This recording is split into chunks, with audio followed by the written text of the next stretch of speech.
শ্রীলঙ্কায় সাম্প্রতিক অর্থনৈতিক ধসের অন্যতম কারণ দেশটির কৃষি খাতে চরম বিপর্যয়। ২০২১ সালে ফসলের জমিতে রাসায়নিক সার ব্যবহারের বিধিনিষেধ আরোপ করে তৎকালীন রাজাপাকসে সরকার। পরিবর্তে জৈব সার ব্যবহারে উৎসাহী করা হয় কৃষকদের। এতে হঠাৎ করেই কমে যায় জমির উর্বরতা, তলানিতে নামে ফসল উৎপাদন, যার পরিণতি চরম খাদ্য ঘাটতি।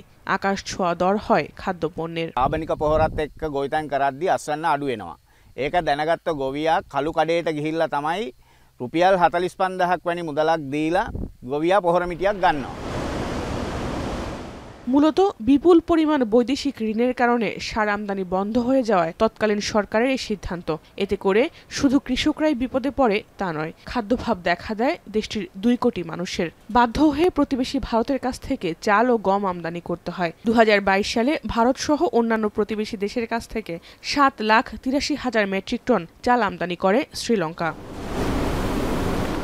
যদিও এর পরের 2 বছর শ্রীলঙ্কায় চাল আমদানির পরিমাণ কমেছে উল্লেখযোগ্য হারে। এর কারণ হিসেবে দেশটির কৃষকরা জানিয়েছে, রাজাপাকসে সরকারের পতনের পর রনিল বিক্রমাসিংহের সরকার জৈব সারের পরিবর্তে রাসায়নিক সার ব্যবহারে বিধিনিষেধ উঠিয়ে নেয়।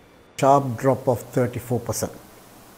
We are still struggling to recover. That's the most important point, because we did not apply the nutrients which is required by the crop to produce food for us. ඒම අපි වෙළඳ පොලේ ගොවින් අතර ලොකු විශ්වාසයක් දිනා ගත්තා.